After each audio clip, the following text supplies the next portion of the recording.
Sorry. Walker here. This is gonna be a weird one.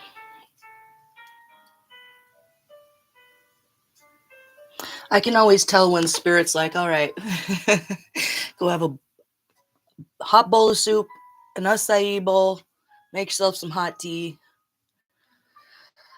Yeah. So I laid this spread out and I've been staring at it for like, okay, too long. So I figured I'd just push go live, make myself accountable for actually getting this out, even though I don't know what it is or what I'm going to say. It's crazy. It's everything beautiful, but nothing is what it appears to be. There's this beautiful story that somebody has. And so it's Aries' turn, right? But I think that was what I was missing, why I couldn't just move forward with it. And then I kind of heard this is not an Aries rating, but it is an Aries rating.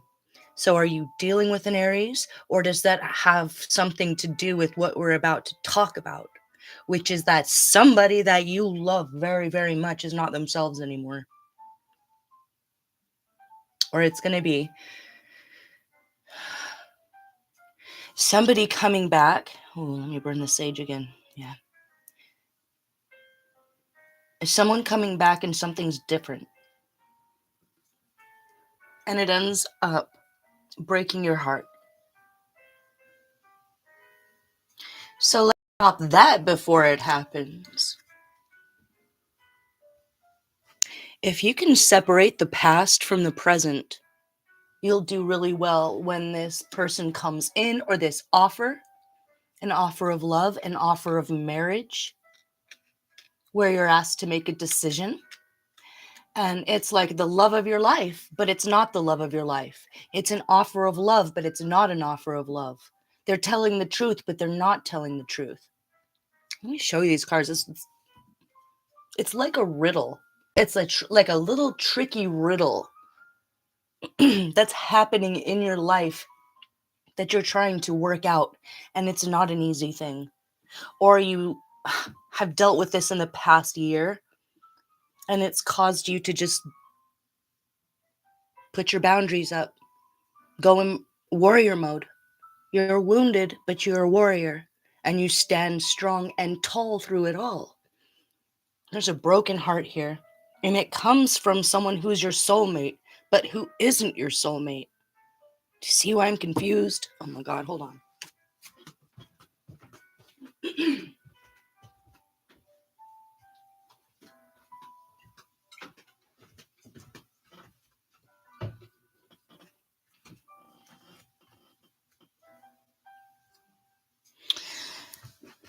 You.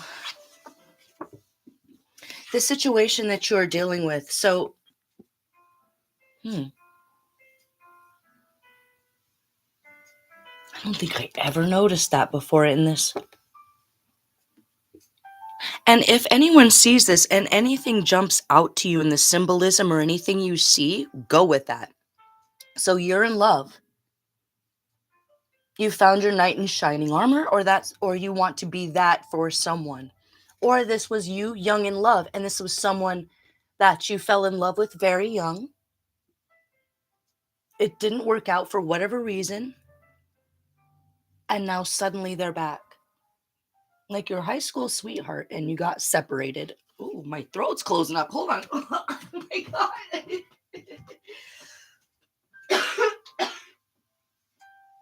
What in the world? Okay, so it would be like a high school sweetheart or something, and they moved away and you never saw them again, and suddenly they show up, but something's different or something's weird. And we'll get to that in a second. But, oh, God, it's so to throw you off your path. It's so to distract you from your greatness and your gravitas as a spiritual powerhouse or a warrior of whatever kind you are, because representing you back here And by the way, this is a Princess of Wands here representing you and what you're doing. So if you're not a fire sign, you're just feeling excited and confident about this love coming back or this love coming in, or all of a sudden someone wants to propose after a period of ghosting you. Here's you. Nine of Pentacles, Nine of Cups. So, like, you're doing okay. It would be nice to have this person come back, but you're kind of being reminded how far you've come and how hard you've worked for your own personal happiness and satisfaction. You made your own wishes come true. You didn't sit around and wait for anybody to give it to you. You know, you persevered through a lot. You know, you learned self-reliance, you had to be disciplined, and you had to refine your own craft. And you did. And you've been saving money. You made good investments. You have been really smart lately about investing in your own happiness and in your own abundance. If it's not wealth, it's health. So you've been making good choices to keep yourself strong and happy and healthy and beautiful. So congratulations. But if you allow this person to come in, I mean, what does that all mean if you're miserable and you're trying to nurse a broken heart? This is sadness. So how can this is what I was confusing to me. How can the love of your life not be the love of your life? How can they be telling you the truth but telling you a lie? This represents them. And now this is where it starts to get weird, okay? Like this would be classified in like the high strangeness category. And I'm going to be very, very careful with my words here. I'm kind of being guided to be very, very careful with my words here, and I will leave everything vague. So what I'm going to do to protect myself is just tell you what these cards mean and let you use your intuition, because whoever you are, it's on point. And this is a test of your intuition. Everything is going to come in looking perfect and sounding perfect and being perfect, and your intuition is going to be screaming at you. It's like the last test in sorry, I'm like the psychic bar exam. So whoever you are, you're very clairvoyant. Wait, are you a Pisces or a fire sign? You're a Pisces. This is a Pisces reading. Or you have Pisces in your chart, or you are really being asked to be very delicate with your own emotions and your own feelings and your intuition. You're going to need to rely on your intuition here, and not your mind and not your eyes. It's going to be what is not said. You read between the lines. You know, it's not what someone says, is what they don't say. Someone suddenly shows up looking different. Their eyes look different. They're shorter, they're fatter. Their fingers are a different shape. They smell weird. Something's weird about their voice. I don't know. Watch out. Even if it's your entire dreams coming true, everything you've ever wanted in a person, if you didn't know them before, and suddenly Mr. Right or Mrs. Right shows up, right when everything's really good for you, and you're feeling on top of the world and balanced, you made your own happiness. You can build something out of nothing. You produce your own sun here, and you're extremely clairvoyant. So you're mastering many things here. And right on time. But it's like right before the real one comes in, there's going to be a fake one.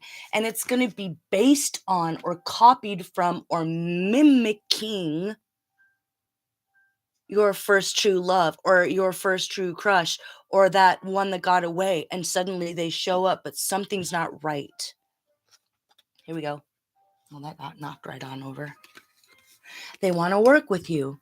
They want to offer you something. It's whatever you want to hear. And it should be a no-brainer, but something's stopping you. Something's stopping you. This represents them. So like I was saying, it's a riddle. You and them, there's love. You're on the same page, right? You both want the same things.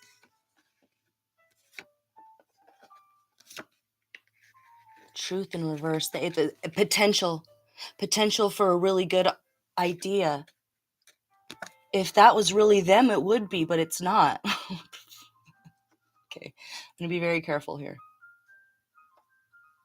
I don't like a lot of the talk about NPCs. I think it's cruel, and it encourages people to be callous and indifferent to their fellow man if they're going through periods of dissociation or trauma or just whatever. There's lots of reasons why people walk around in robot mode, but that doesn't mean that they're not human. It doesn't mean they don't have a soul. It means that we're all dealing with trauma in different ways, and we're in different stages of healing, right? And I think you're in a really good, beautiful place. And so whoever you are, you will understand what I just said without me needing to explain anything. And so, I mean, I have come into contact with a real NPC. I mean, for real, please don't make me tell that story. Oh my God. You know, it's not like you don't know. They're obviously not human. They're, God. Oh my God, I don't want to tell the story. Okay, I'm going to tell this story. Whew. They're obviously not alive. They obviously don't have a soul. I mean, it's not like, oh, look at that NPC walking around. They don't walk around. They Okay. So I was working at a place. It was like this, it was a thing. It was definitely a thing. And I'll put a link below. I saw years and years later a BBC documentary where they had set up little fake robot animals that look exactly like animals to serve as like cameras to watch them in their habitat, but so they won't attack the camera because it looks like them. And it was the same kind of thing. It was the same cold blue robot eyes, and this thing was not a person, and it was trying to get a look at me, and everyone around it just like it was I was working at the college I was going to. It's in an urban area. I was probably the only white girl. It was lots of a giant population of Asian people in there. So a lot of short people. There was a lot of short, dark people there mostly in the school, and it was time for everyone to get their books, and everything's crowded. And I'm working there at the bookstore, so this thing, this fucking thing comes in, and everyone's this short, and this thing is this tall, and he is white as can be, and he's got these big bulgy blue eyes, and everyone just parts of this thing, and he stands in the back, and he's just watching me, this tall white robotic looking. Like everyone got the heebie-jeebies, but we're all just working, and trying to get through the line. But he was starkly different, and he was dripping with sweat, just dripping with, I mean, it was so weird and creepy. And about an hour and a half later, this guy gets up to the front, and he asks for something we don't have for a class that doesn't, I mean, it was really weird. And I'm looking at this thing, and my coworkers are looking in this thing, and we're looking at each other, and I say, I'm sorry, we don't have that, and that professor's never used a book, and I can't help you. And this thing stared at me, and then he went to the back and stood there some more. And I was just like, what is that thing, and where did it come from? Okay, and I was talking about it, and he ended up just leaving, but me and my coworkers were like, They were joking with me because, I'm a weirdo anyway, they're like, "Whoa, who was that walker? What is the Terminator coming to get you?" Or something like that. But it's obviously different. It's obviously not human. Okay, so I'm not talking about that here. Or if I am, listen to the link below. You may be someone who needs to hear that. That someone, and I don't know who, somewhere, and I don't know where, is making these things. So I know it exists. I know it's real. And there's something about that story. Oh, it was so weird. And when he came up to look at me, he was not blinking. He was huge. He was giant. I mean, he must have been, God, like 6 foot something, and just white as can be. Like, there's nothing that white in Oakland. I mean, not even me. And oh my God, it was freaky. I was like, what in the hell? If there's like an army of those things somewhere, what would we even do? I don't know. Let's not get into that. But I never saw him again. But I felt like there was something that couldn't show up in their true form to get a look at me that wanted to get a look at me. He was only there for me. He didn't go in anyone else's line. He didn't talk to anybody else. And I'm pretty rough around the edges. It's hard to scare me. And I was shaking. There was something about him that whenever he had come up, and he had come up like a couple times, we were all like, our knees were shaking. Okay. So for somebody, it's like if someone comes around and your knees start shaking and everything looks right and everything sounds right, but something's not right, listen to your intuition. This could be like the final test of your clairvoyant bar exam, and they're going to get you where you're sensitive. They're going to get you either when you're like, I was overburdened in that moment and overworked to really think about what was happening, but I listened to my intuition and I knew something wasn't right. Even though my mind is saying that doesn't exist. What you're looking at can't be real. Robots don't exist. Fake people aren't real. NPCs aren't, but, and then my intuition was like, stay away from it, stay away from it, stay away from it. Don't let it get near you. Don't let it get near you. Oh, it was so creepy. So it's going to be a situation where someone comes back and something's not right, and you're being asked to listen to your intuition, even though it's like the love of your life. It could be the love of your life, the one that got away, your first crush, the most beautiful girl in the world, something like that. That is not your emperor. It's not them. Something ain't right. And I don't want to get anyone into like a paranoid schizophrenia. Like if anyone has those issues, anyway, this is not the reading for you. This is someone who is very logical, and you were like me, and you were, even when you were looking it in the face, you were like, that's not real. This doesn't exist. This can't be happening.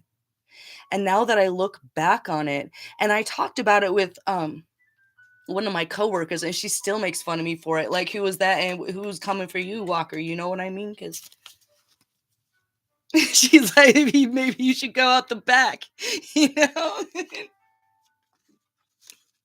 So it's something like that. You are being asked, even in the face of everything that looks perfect with this love offer. It's not what they're saying, it's what they're not saying. It's going to be something in the eyes. They're smaller. Like where that one was taller, I think this one is like, they're not a robot. They're a different kind of different. So what would that be? A clone or something? So in that case, it would be that they're shorter, they're fatter, they only like drink hard liquor and smoke, they don't really eat, they're cruel. Like someone who used to be completely kind and compassionate is all of a sudden callous and caring, when no one's looking, but they play the part when you are. This is the final exam of your clairvoyant bar exam. So pay attention. You pass this test and the real one comes in. You don't, and it's a broken heart, a lot of wasted time, and you're going to take a big hit. to your health and your heart, and you're going to feel weak when the real one comes in. Make sure that you're 100%. All right, I'm going to go because this is the weirdest, by far the weirdest reading I've done all year. Wait, what is today, the 4th? All right, is there a person there? Hi, person. Hope everyone's doing well. Listen to your intuition. Listen closely. Pay attention to the details. Hi, Lauren. Is this a random? Yeah, yeah, it's totally random. You're the only one here. All right. Well, do you have any questions? I'll end the random here. And I guess, damn, I came on the end of it. Do you have any questions, Lauren? Because I feel like that's the message for this one. So since I got you here, do you have any, do you feel like this is relevant to you? Because it's a little scary, and I just want you to know, whoever you are, do not be afraid. Have no fear.